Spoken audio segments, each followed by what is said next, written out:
think boxing-wise, he's going to give Canelo fits. Don't believe he can hurt Canelo. Just believe that Crawford hasn't been in the ring with anybody this powerful. Things just need to be left unsaid.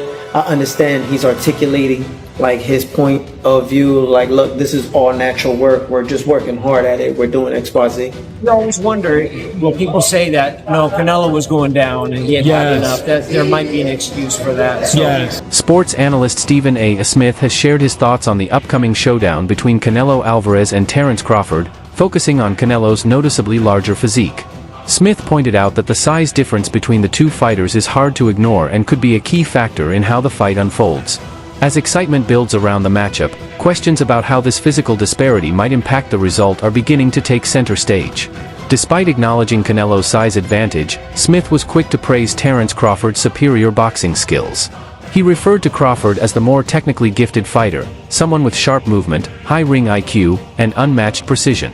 However, Smith warned that skill alone might not be enough if Crawford fails to deliver punches powerful enough to hurt or slow down Canelo. This concern has added another layer of intrigue to an already highly anticipated fight. Smith's remarks reflect a broader conversation within the boxing world. Can Crawford's talent overcome Canelo's strength? Or will the size gap prove too much, tipping the scales in favor of Alvarez?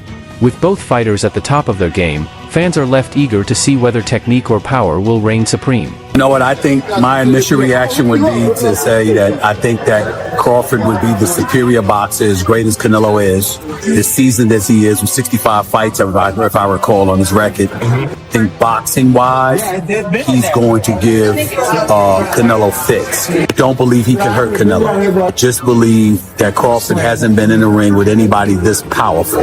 Again, Crawford is the superior boxer. But if he can't hurt Canelo, he can't keep him off of him. He says it's a legacy fight, and he believes he can do the same, and he wants to do the same against a fighter the caliber of Canelo Alvarez, which is why we haven't really seen him in the ring against anybody else. Fortunately, that's the business of boxing. He's a victim of it, not a villain. Although Eddie Reynoso has coached several fighters, 7, according to some reports, who have failed drug tests during their careers, he has made it clear that these incidents do not implicate Canelo Alvarez. Reynoso has emphasized that each case should be evaluated individually, as every fighter is ultimately responsible for what they put into their own body.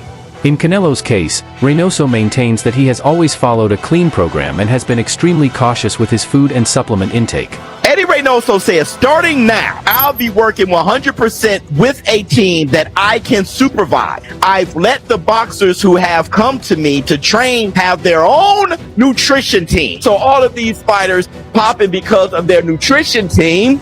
Eddie Reynoso is guilty by association, so you have to clear the shit up. That's what I was saying about Victor Conte when he came with his transparency. I'm doing the same now with Eddie Reynoso. He knows he has to clean that shit up. I suggest to Eddie Reynoso, if you're going to be 100% in control of the nutrition team, join Snack. They got hyper-exfoliated, futuristic, hyperbolic chains. Get Nello on Snack. Hey, brother, Nello on Snack with the futuristic 1.121 gigawatt, brother, please.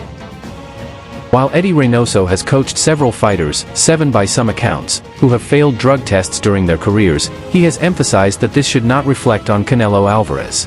Reynoso insists that each case must be evaluated individually and that, ultimately, every fighter is responsible for what they put into their body.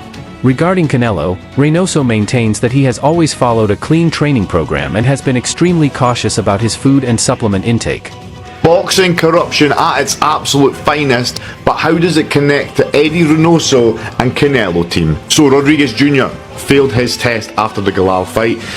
He set the record for the most punches landed in that fight. It even prompted people like Sonny Edwards during the fight to say, this is weird. And yet, he will not be punished. In fact, he'll be kind of rewarded because he's going to get ordered an immediate rematch for the WBC belt. The only thing he's got to do is have a 12-month probation period with random testing. Now, WB are doing this because they have ruled that proven unintentional use. It just so happened he took stuff that was extremely beneficial to his conditioning. Here is the WBC official statement. Feel free to pause this and read it.